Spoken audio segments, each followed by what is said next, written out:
Hello, Free Jord. I really appreciate you watching and commenting. Now, let's listen to the story. After my stepfather called me worthless garbage, my mother said, "You should have shown him more respect." She was standing right there when he screamed it in my face with spit flying because I'd forgotten to take out the trash before school, and she just nodded along like he was giving reasonable feedback. If you acted like a proper daughter instead of an ungrateful brat, Gerald wouldn't have to raise his voice. She rubbed his shoulder while he was still red-faced from calling me names I wouldn't repeat. I was 16 and had lived with this for 3 years since she married Gerald, who believed children should be silent and invisible. I said good morning to him. That's all I did wrong. My mother sighed like I was exhausting her. You said it wrong. Your tone was disrespectful. Gerald deserves better from you after everything he's done for us. Everything he'd done was move into our house that my dead father had paid off and demand we follow his rules. He called me worthless garbage because I had a tone. Gerald stepped closer and I could smell the coffee on his breath. You are worthless until you learn respect. Your mother agrees. My mother nodded immediately. Gerald knows about respect. He was in the military. You could learn from him if you'd stop being so difficult. Gerald had been discharged from the military after 6 months for insubordination, but they told everyone he was a veteran like he'd served for years. I have homework. I tried to leave, but Gerald blocked the doorway. You leave when I say you can leave. This is my house. It wasn't his house, but my mother had added his name to the deed without telling me. Apologize to Gerald for your attitude this morning and for talking back just now. My mother's voice was cold. I didn't do anything wrong. That's when Gerald really started screaming, called me every name you could think of while my mother stood there. You're stupid. You're pathetic. You're a waste of space. No wonder you have no friends. I did have friends but wasn't allowed to see them because Gerald said teenagers were bad influences. You'll never amount to anything. You're just like your deadbeat father. My father had been a teacher who died of cancer, but Gerald had convinced my mother he'd been weak. My mother touched Gerald's arm gently. She's still learning, honey. Remember, she didn't have proper male guidance until you came along. I looked at my mother. He's calling me names and you're comforting him? She turned on me fast. You provoke him. Every morning you provoke him with your sulking and your attitude. If you smiled and showed gratitude, none of this would happen. I hadn't sulked. I'd walked into the kitchen for breakfast. He starts yelling the second he sees me. My mother shook her head. Because you radiate negativity. Gerald is sensitive to energy and yours is hostile. Gerald smirked behind her. Your mother understands respect. You should be more like her. My mother preened at the compliment while I stood there shaking. This happened every day. He'd scream at me for breathing wrong and she'd blame me for making him do it. Can I go to school now? Gerald laughed. School? You're too stupid for school. You should drop out and get a job. Start contributing instead of leeching. I was a straight A student, but my mother had stopped coming to parent-teacher conferences because Gerald said they were pointless. Let her go to school, Gerald. Maybe she'll learn some manners there. My mother opened the door for me. As I walked past, she whispered, You need to try harder. Gerald is the best thing that happened to us. At school, my English teacher, Mrs. Dick Coleman, noticed I was upset. What's wrong? I started crying and told her everything. How Gerald screamed at me daily. How my mother blamed me for it. How I wasn't allowed to exist in my own home without being called names. Mrs. Coleman's face got very serious. This is abuse. Verbal and emotional abuse. Your mother enabling it is abuse too. She took me to the counselor who called child services. They said unless there was physical violence, they couldn't do much, but they'd investigate. That night, my mother was furious. You told people our private business? You tried to destroy our family? Gerald was behind her smiling. I told you she was poison. She wants to ruin our happiness. My mother agreed. We're moving you to the basement. Gerald shouldn't have to see you if you're going to cause problems. The basement was unfinished concrete with no heat. That's illegal. The counselor said I have to have a proper room. Gerald laughed. Then you can leave. Go live with your precious counselor. My mother pulled out a suitcase. Choose, basement or streets. I chose neither. I called my father's sister who lived 2 states away. Aunt Linda had been trying to contact me for years, but my mother had blocked her saying she was toxic. Get me out of here, please. Aunt Linda drove through the night. When she arrived the next morning, my mother wouldn't let her in. This is my house. Leave or I'll call the police. Aunt Linda stood on the porch while my mother blocked the screen door with her body. Gerald was behind her with his arms crossed and that smirk on his face like he was watching a show. I sat frozen halfway down the stairs listening to everything. My mother's voice was sharp when she spoke through the screen. She said this was family business and Aunt Linda had no right to interfere. Aunt Linda's voice stayed calm, but I could hear something hard underneath it. She said she wasn't leaving without talking to me and that she'd been trying to reach me for 2 years. My mother laughed like that was ridiculous. She said I was fine and Aunt Linda was making problems where none existed. Gerald leaned forward and said something quiet that I couldn't hear, but it made my mother nod. She told Aunt Linda to leave or she'd call the police. Aunt Linda pulled out her phone right there on the porch. She said that was a good idea and they should call together. My mother's face changed for just a second before she caught herself. She looked back at Gerald and he wasn't smirking anymore. The police showed up in less than 20 minutes. I heard the car pull up and watched through the window as 2 officers got out and walked up to the porch. My mother opened the door then, and suddenly she was all pleasant and confused about why Aunt Linda was causing a scene. Gerald stood next to her playing the concerned stepfather role. One of the officers asked if they could come inside to sort this out. My mother hesitated but then stepped back and let everyone in. I stayed on the stairs while they all stood in the living room. The officer looked at me and asked directly if I wanted to leave with my aunt. His voice was neutral, but his eyes were kind. I opened my mouth but nothing came out at first. My mother jumped in before I could speak. She said of course I could visit with Aunt Linda, but she just wanted to make sure it was safe and supervised. Her voice was so reasonable and motherly that I almost wondered if I'd imagined everything that happened this morning. Gerald stayed quiet during all of this, which was somehow worse than his screaming. The officer explained that at 16, I could express a preference about where I stayed, but my mother had legal custody, so it was complicated. I watched my mother's face shift from worried to calculated as she realized she needed to look like the reasonable parent. She told the officer that she had no problem with me spending time with Aunt Linda. She just wanted what was best for me. The officer asked me again what I wanted. I looked at Aunt Linda and then at my mother and Gerald.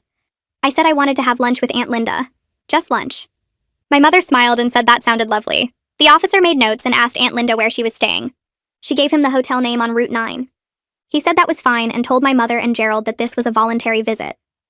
As Aunt Linda and I walked toward the door, my mother leaned close and whispered that I'd better not embarrass this family.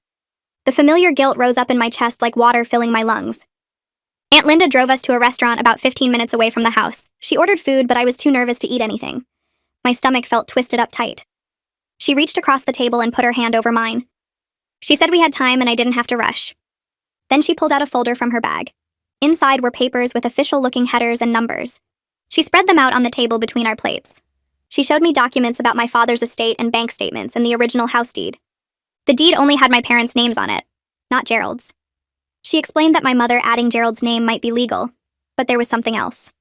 Life insurance money that my father had left specifically for my education.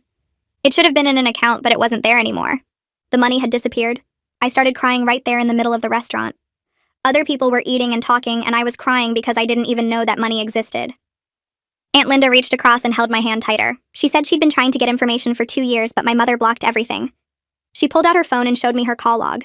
Dozens of attempts. She showed me returned letters that my mother had sent back unopened. I realized how completely I'd been cut off from my father's entire family. Aunt Linda said my mother told everyone I didn't want contact, that I was angry and needed space. None of it was true. She kept talking and showing me more documents. She said the house was paid off when my dad died. He'd worked extra jobs to make sure we'd always have a home. And now Gerald's name was on the deed like he owned it. She asked if I knew how that happened. I shook my head. I didn't know anything. My mother never told me about any of this. Aunt Linda said that was part of the problem. I was being kept in the dark about my own life, about my own father's wishes for me. 3 hours passed before Aunt Linda drove me back to the house. My mother was waiting at the door with a smile that didn't reach her eyes. She thanked Aunt Linda for the nice visit while Gerald watched from the living room window. My mother said I had homework to do and school tomorrow. She was making it clear this was a one-time thing. Aunt Linda walked me to the door, and before I went inside, she pressed something small into my hand. A phone. She whispered that I should call her any time and that she was staying at the hotel on Route 9. I slipped the phone into my backpack fast before my mother could see. I walked into the house feeling like I had a secret lifeline for the first time in 3 years. My mother closed the door and her fake smile dropped immediately. She asked what we talked about. I said just normal family stuff. Her eyes got narrow and suspicious. She asked what kind of normal family stuff. I said we talked about school and she told me stories about Dad. My mother made a sound in her throat. She said Aunt Linda probably filled my head with lies about Gerald. I said no. She stared at me for a long moment and then told me to go do my homework. I went upstairs to my room and hid the phone under my mattress. My hands were shaking. That night, Gerald came to my room. He didn't knock. He just opened the door and stood there blocking the exit. His voice was low and controlled when he spoke. He said I'd made a big mistake involving outsiders and family business. He wasn't yelling, which made it worse somehow. He explained very clearly that if I kept causing problems, they would make my life so miserable I'd beg to leave on my own. My mother appeared behind him in the doorway. She didn't tell him to stop or leave me alone. She just nodded along with everything he said. She added that Aunt Linda was trying to poison me against them. She said I needed to be smart about who I trusted. Gerald said they were taking my laptop. He said I'd lost computer privileges because I couldn't be trusted. My mother unplugged it from my desk and carried it out. They both left and closed the door. I lay in bed that night clutching the hidden phone under my pillow. I was too scared to turn it on in case they somehow knew about it. I could hear them talking downstairs but couldn't make out the words. Just the tone. Planning something. I went straight to Mrs. Coleman's classroom before school started the next morning. She was at her desk grading papers. I closed the door behind me and told her everything that happened. About Aunt Linda and the police and the documents about the missing insurance money. Mrs. Coleman stopped grading and took out a notebook. She wrote down everything I said with dates and details. Then she stood up and said we were going to the principal's office. Hannah Tanner was already there when we arrived. The counselor's face got serious when Mrs. Coleman explained about the financial information. Hannah said this changed things because it suggested exploitation. Not just emotional abuse. They helped me write down everything I could remember. Every detail about the money and the house deed and Gerald's threats last night. Mrs. Coleman said she would keep all the documentation at the school so my mother and Gerald couldn't find it. The principal made copies of everything. He said he was calling CPS again with the updated information. This felt different from the first time. The adults were actually taking it seriously, instead of just checking boxes and moving on. Hannah Tanner called the CPS caseworker that same day. His name was Grayson King. He came to the school that afternoon during my lunch period. They set us up in a private office away from other students. Grayson asked detailed questions about the financial situation and Gerald's control tactics. I told him about the basement threat, and the isolation from friends and the constant verbal abuse. I told him how my mother enabled everything and blamed me for Gerald's behavior. He wrote it all down without the dismissive attitude from the first report. He said financial exploitation combined with emotional abuse created a stronger case. Especially since I was 16 and could clearly explain what was happening. Grayson said he'd do a home visit within 48 hours. He said he'd be looking specifically for evidence of the controlling environment I described. I felt hope and terror mixed together. Hope that someone was finally listening. Terror about what Gerald would do when CPS showed up at the house again. During lunch, I locked myself in a bathroom stall and called Aunt Linda on the prepaid phone. She answered on the second ring. She said she'd been researching Gerald's military record through a friend who worked at the VA. She'd found documentation that he was discharged after only 6 months. Not for medical reasons like he always claimed, for repeated insubordination and failure to follow orders. She said this proved he'd been lying about his veteran status for years. It mattered because it showed a pattern of dishonesty. It also explained why he was so obsessed with control and respect at home. He couldn't handle actual military structure, so he created his own dictatorship in our house. Aunt Linda said she was sending copies of the discharge papers to Grayson King. She said this kind of documentation helped build the bigger picture of who Gerald really was versus who he pretended to be. I thanked her and hung up before anyone could hear me talking. I washed my face in the sink and went to my next class. That evening, my mother came to my room alone. She sat on my bed with tears in her eyes. Her voice was soft when she spoke. She said she knew things had been hard, but Gerald really did care about our family in his own way. She took my hand and said she understood I missed my father. She asked if I remembered how scared she was trying to manage everything alone after Dad died. The familiar guilt came flooding back because she was right. She had been struggling. She said Aunt Linda was trying to break up our family because she never approved of Gerald. My mother said if I just tried harder to show respect and follow the rules, then Gerald would calm down. We could be happy again. For a moment, I almost believed her because I wanted so badly for this to be fixable. Then she added that if I kept causing problems with CPS and lawyers, I would destroy any chance we had at being a normal family. That's when I realized she wasn't actually apologizing. She was manipulating me into silence. I pulled my hand away. I said I didn't think things would get better. Her face changed from sad to angry in a second. She stood up and left without saying anything else. 2 days later, Grayson King showed up with another CPS worker. I stayed in my room, but I could hear everything. Gerald put on his reasonable veteran act. He showed them around the clean house. He explained that teenagers exaggerate normal discipline. My mother backed him up perfectly. She described me as a difficult child who'd been acting out since my father died. She made it sound like grief-driven rebellion rather than response to abuse. But then Grayson asked to see the basement where they'd threatened to move me. I heard Gerald's voice get tight. He said it was just unfinished storage space, not suitable for a bedroom, which contradicted their threat completely. The CPS workers came upstairs and knocked on my door. They interviewed me separately while Gerald and my mother waited downstairs. I told them about my mother's manipulation attempt 2 nights ago, about the missing education fund, about Gerald's escalating control and the threats. Grayson wrote everything down. When they were done, he said quietly that he believed me. He said he was building a case, but these things took time. They left, and I heard my mother and Gerald arguing downstairs after the door closed. I couldn't make out words, but the tone was clear. They were angry. Over the next few days, Gerald stopped screaming, but that made it worse somehow. He followed me from room to room without saying anything, just watching. I'd be doing homework at the kitchen table and he'd stand in the doorway staring at me. I'd go upstairs and hear his footsteps behind me on the stairs. He never got close enough to touch me, but he was always there. My stuff started moving too. I'd leave my backpack on my bed and find it in the bathroom. My textbooks would disappear from my desk and turn up in the laundry room. When I asked about it, Gerald smiled and said he was organizing, making the house more efficient. My mother acted like she didn't notice any of it. She kept bringing up the CPS visit, saying I'd embarrassed Gerald in front of strangers, that he deserved an apology for being treated like a criminal in his own home. I stopped eating dinner with them because Gerald would sit across from me and stare without blinking. The whole meal. Not eating, not talking. Just staring at me until I couldn't swallow my food. I'd wait until they went to bed and try to make something later, but Gerald had started hiding food. The bread would be gone. The peanut butter moved to some cabinet I couldn't find. I called Aunt Linda from the bathroom with the shower running so they couldn't hear. I was crying so hard I could barely talk. She said this was actually good for the case, that Gerald was showing he couldn't keep up the reasonable act when he felt challenged, but living through it felt impossible. I couldn't sleep because I kept hearing him walking around outside my door at night. At the school, Mrs. Coleman pulled me aside after class. She said I looked like I'd lost weight, asked if I was eating enough. I told her about Gerald hiding food and following me around, and she got this really serious look on her face. She said she knew someone who might be able to help. A legal aid group that worked with kids in bad situations. That afternoon during study hall, I got a call on the prepaid phone from a woman named Jimena Rodriguez. She said Mrs. Coleman had reached out and she wanted to help. That her organization provided free legal services to minors in crisis, and I qualified. She asked a lot of questions about what was happening at home. About the missing insurance money Aunt Linda had found. About Gerald's behavior patterns and my mother's enabling. She took notes while I talked and didn't interrupt or act like I was exaggerating. When I finished, she said that at 16, with documented abuse and a willing relative, I had a real chance at getting placed with Aunt Linda. She explained it would take time, though. Weeks, not days. We'd need to build a strong file of evidence. But she sounded confident in a way that made me feel less alone. Like maybe this wasn't hopeless. She scheduled a meeting for the following week with me and Aunt Linda to talk about filing petitions with family court. I hung up feeling scared, but also like something was finally moving forward. The meeting happened at Jimena's office in a building downtown. Aunt Linda drove up that morning and we sat in this small room with papers spread everywhere. Jimena explained our options. Aunt Linda could petition for temporary custody. I could file for emancipation. Or we could request a custody change based on unsafe environment. She said the custody petition was strongest because I wouldn't have to prove I could support myself financially. I had a stable relative willing to take me in. The court would consider my preferences heavily at 16, especially with all the documentation we had. We spent 2 hours going through everything. The CPS reports from both visits. The paperwork about the missing insurance money.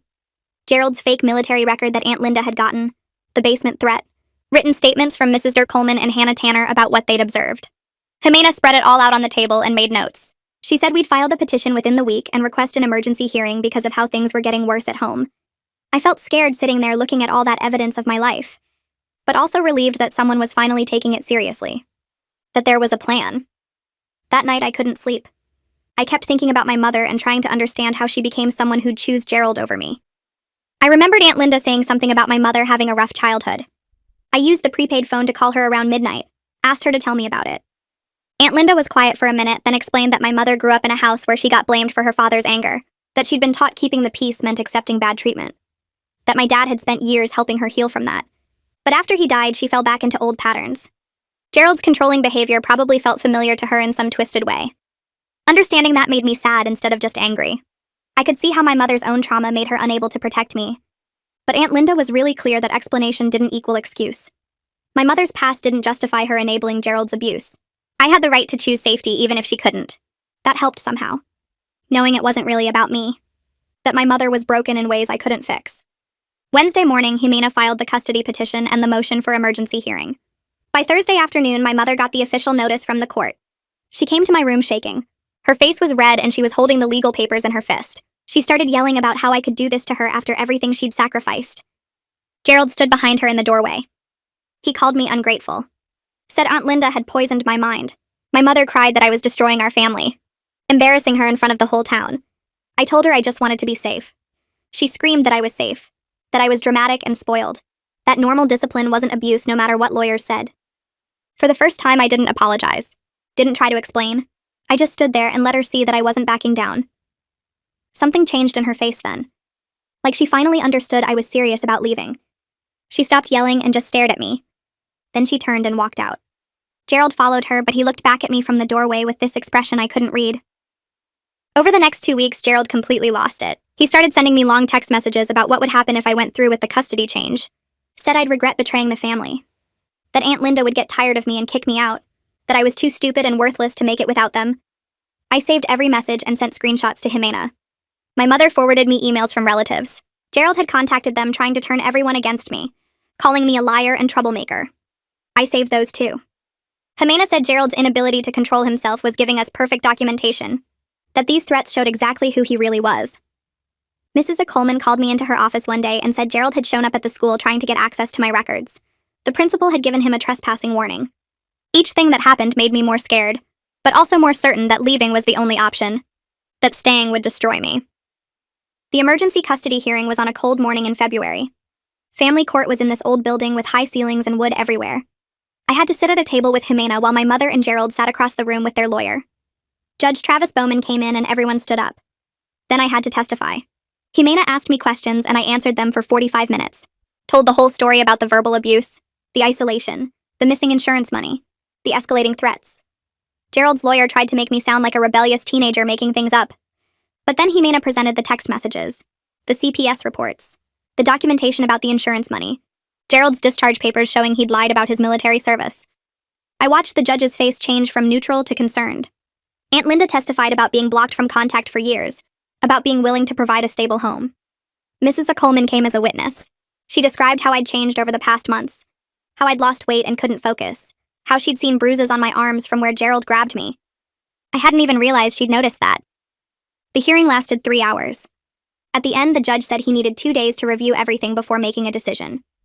I left the courthouse feeling exhausted and terrified about what happened if I had to go back home. 2 days felt like forever. I stayed in my room as much as possible. Gerald and my mother barely spoke to me. On Friday afternoon, I was sitting in Mrs. Coleman's classroom after school when my phone rang. It was Jimena. Judge Bowman had granted temporary custody to Aunt Linda. I started crying so hard I couldn't breathe. The order said I could get my stuff from the house with police escort, that my mother had supervised visitation rights if I chose to accept them. It wasn't permanent yet. There'd be another hearing in 3 months, but it meant I didn't have to go back to that house. Didn't have to sleep another night listening for Gerald's footsteps outside my door. Jimena explained the 3-month timeline gave my mother a chance to show changed circumstances. But based on everything she'd seen, she expected the temporary custody would become permanent. I called Aunt Linda and she said she was already on her way, that we'd get my stuff tomorrow and I could start at her local high school next week. The police escort was awful. 2 officers stood in the living room while I packed. Gerald wasn't there, but my mother followed me from room to room. She was crying and begging me to change my mind, saying I was breaking her heart, destroying our family. She tried to hug me and I stepped back. The look on her face was devastated, but I couldn't let myself feel guilty anymore. This was about surviving. I packed my clothes into 2 suitcases, put my books in boxes, found my father's photos that my mother had hidden in the basement. As I was carrying the last box to the door, my mother said I'd realize someday that she was trying to protect me. I didn't know what that meant. Aunt Linda loaded everything into her car. We drove away and I watched my childhood home disappear in the side mirror. I felt grief and relief all mixed together in a way I couldn't separate. The first month at Aunt Linda's house was harder than I expected. Safety didn't automatically fix 3 years of trauma. I flinched at normal sounds, had panic attacks over small disagreements, struggled to believe this stability was real. Aunt Linda was patient. She got me set up with a therapist named Dr. Sarah, who worked with kids dealing with family trauma. Slowly, I started learning that my reactions were normal, that I wasn't broken. School was awkward because I was the new kid and didn't know anyone. I was behind in some classes. But teachers were understanding when Aunt Linda explained the situation. I had nightmares about Gerald finding me, about my mother crying. Some mornings I woke up feeling guilty for leaving her even though I knew it was the right choice. Aunt Linda never pushed me to talk, but she was always there when I needed her. We'd make dinner together and she'd tell me stories about my dad that my mother never shared. Gradually, the constant tightness in my chest started to ease just a little bit. I opened the letter from my mother during a therapy session with Dr. Sarah 2 months after moving in with Aunt Linda. The envelope had been forwarded through Jimena, and I'd been staring at it for 3 days before bringing it to my appointment. Dr. Sarah watched me unfold the single page covered in my mother's handwriting, asking if I was ready to meet with her in a supervised setting. She wrote that she missed me and wanted to work toward rebuilding our relationship. She didn't mention Gerald or apologize for anything that happened. Doctor? Sarah asked what I needed if I decided to meet her, and we spent the next hour making a list of boundaries. Gerald couldn't be present at all. We had to meet somewhere neutral with a counselor or mediator there the whole time. I could leave whenever I felt unsafe or uncomfortable. Jimena helped arrange everything, and my mother agreed to all the terms. The family counseling center had beige walls and uncomfortable chairs, and a mediator named Carol, who explained the rules before my mother arrived. When my mother walked in, she tried to hug me, but I stayed seated, and she sat down across from me looking hurt. She acted like we were just catching up after a normal separation, and asked about school, and if I was making friends at Aunt Linda's place. I sat there remembering every time she blamed me for Gerald screaming and chose him over protecting me. She said she missed me and wanted me to come home. I told her clearly that I wasn't coming back while Gerald lived there, and maybe not ever. My mother started crying and said I was punishing her for trying to keep our family together. I explained that protecting myself wasn't the same as punishing her. Carol, the mediator, asked my mother what she'd done to address the concerns raised in court, and my mother said she didn't think there were real concerns, just misunderstandings.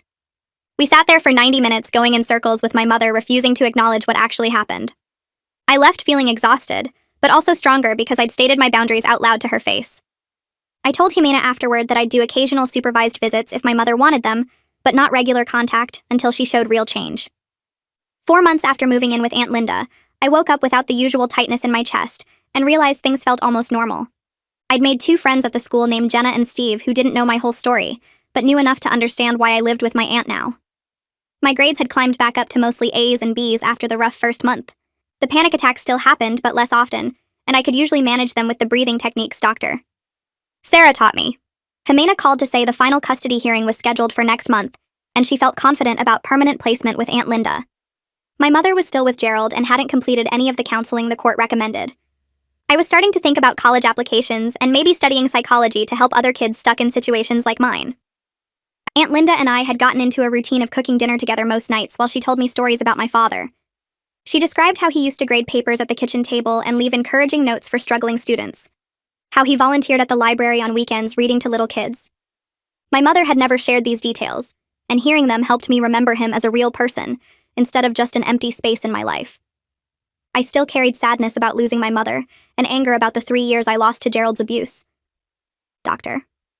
Sarah kept reminding me that healing wasn't a straight line, and some relationships couldn't be fixed, no matter how much I wanted them to be. What mattered was that I was safe now living with someone who actually cared about my well-being. I had adults supporting me and helping me build a life where I didn't have to apologize for existing or walk on eggshells just to avoid being screamed at. The final hearing was coming, and after that I could really start moving forward.